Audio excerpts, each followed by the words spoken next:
security situation in Iraq, which is primarily caused by the flawed policies of the occupying powers, overshadows efforts to deal with other issues. Welcome back to Inside Iraq. We are discussing the chances of survival for al-Maliki government.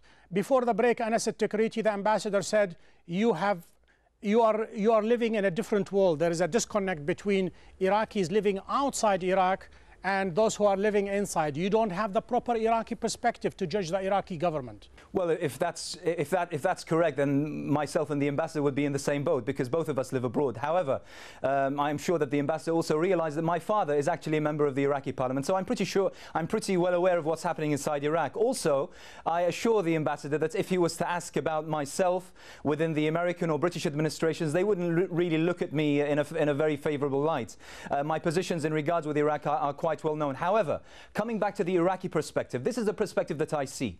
Only 2 days ago, I received a report from UNESCO saying that the numbers of child beggars in Iraq, the children that beg under the age of 9, has proliferated over the past 4 years, over 450%. Since the fall of the regime. We have now thousands of schools that have closed down. We have no hospitals in many major cities. We have no medical services. When I go to Amman, I see loads of Iraqis and very few Jordanians. When I go to Damascus, I see loads of Iraqis and very few Syrians. And the same in Cairo, the same in Dubai, and the same in many countries. The fact of the matter is, the Iraqi perspective that the ambassador is talking about is a perspective that he himself and the government are totally out of touch of, simply because they surround themselves, barricade themselves inside the 2-square-mile green zone area, and they never venture outside that particular zone, simply because they can't. That is the kind of democracy that the ambassador is bragging about, with all due respect. And yes, I am, and he knows very well that I'm a total opponent of Saddam Hussein and the Ba'athist regime, as my family were. However, people ultimately want to live. They want to dream, they want to breathe, they want to... Now that we have listened to your Iraqi perspective, let us listen to another Iraqi perspective from the ambassador. Go ahead, Ambassador. He gave you his 2 cents. Well, what I said, I didn't say that there is disconnection, or what I said is he was mentioning BBC, CNN, and Sky News. Now, we know that the Western media has got its own agenda, and they have their own policies.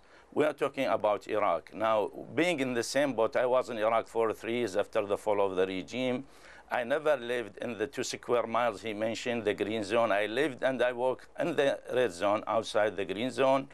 And I know Iraqi situation well, because I lived in Iraq for 3 years before I came to New York. Now, talking about his father in the parliament, I am quoting people in the parliament. I am meeting people every week. I have people from Iraq in New York, and some of them, as I mentioned, members of a Tawafuq group. Now, sometimes there's misconceptions about what's going on in Iraq. Like this is... Ambassador, let me stop you for just a second, because you keep repeating this. I want you to look in the camera and tell us that Iraq is in a good shape. Iraq, there is no bloody killing every day, and people are not fleeing, and the militias are not roaming all over the place, and militias are fighting among themselves for a turf and for the oil and other stuff.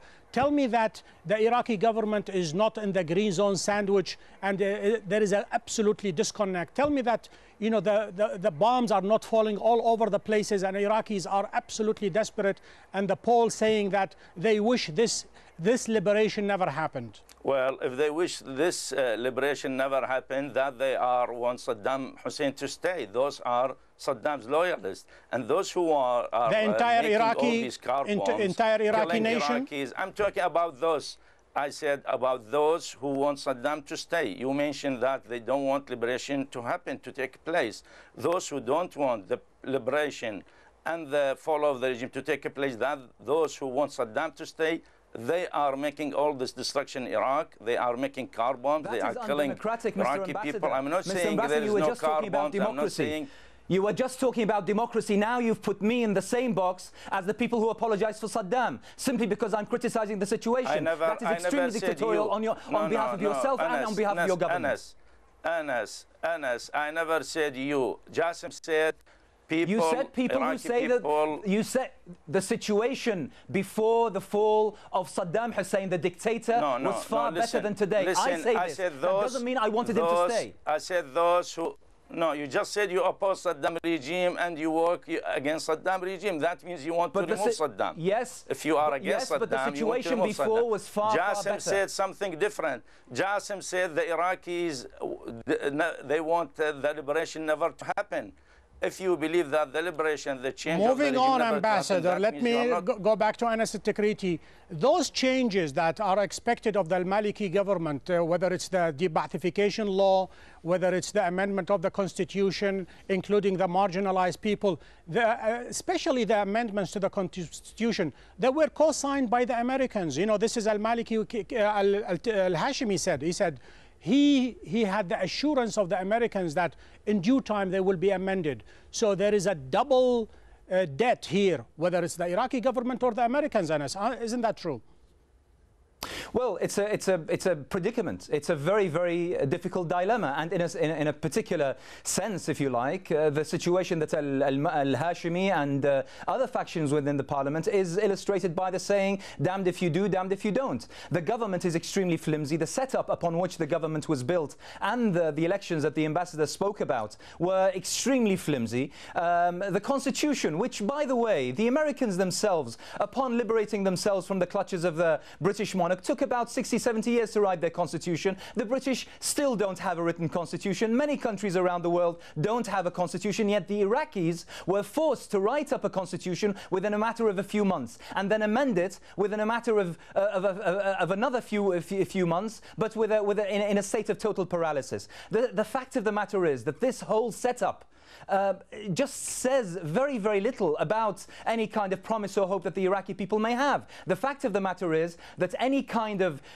Did you ever stop for a second, Anas al-Tikriti, to think that the actual people who are against the amendment of the constitution, perhaps not necessarily al-Maliki, but the backers sitting behind him, whether it's Askiri, whether it's al-Jaysh al-Mahdi, al-Tayyar al-Sadri, and others, perhaps he's just a front, you know, he is incapable, or nobody is saying that he is insincere or he's lying about it, but he is just in a very, very hard place.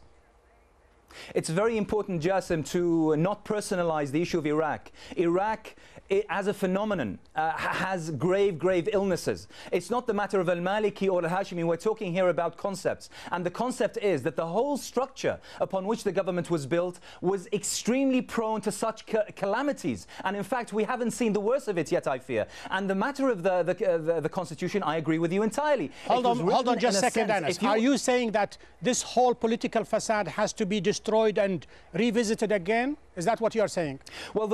Well, what I say is that this whole structure has to be reformed. How it's reformed, I hope that it will reform in a very peaceful manner, in a manner that doesn't spill far more blood than we have at this moment of time. However, it has to be reformed, and I feel that there has to be radical change. The fact of the matter is that the Constitution was written in a way that if you were to read, and I'm a lecturer in translation and interpreting, I know my Arabic quite well as my English. The fact of the matter is, if you were to read the Constitution, it was written by non-Iraqis, non-Arabs. The very bedrock of the Iraqi democracy was written outside Iraq. That's what Anas said. Iraqis wanted that constitution. Exactly. The referendum proved that the majority of the Iraqi people, if we believe in democracy, that's untrue. Means the majority of the Iraqi people approve that constitution. An Iraqi constitution that wants to break up Iraq and wants to sell off the nationalized oil industry to private companies ruled by the Americans and Halliburton and the such. That's a constitution that you are proud of, Mr. Al-Bayati. It shames me to say that this constitution does not represent me as an Iraqi and does not seriously does not represent the Iraqi people. The Constitution never mentioned anything about the oil. The Constitution never mentioned about selling the oil. There is an oil law, and as I mentioned, Ali Baban, who is the Minister of Planning, is a member of Al-Tawafuq, was part of the committee which drafted that law, and he told me personally in New York a couple of weeks ago that it's the best law according to his knowledge. Ambassador Hamid Al-Bayati, Anas al-Tikriti, this will continue for a long, long time. Thank you very much, gentlemen, for being a guest on Inside Iraq. To access the program and to send us your comments, please go to aljazeera.net/English. We have reached the end of our show for this week. Join me next week when we take another look inside Iraq. Goodbye.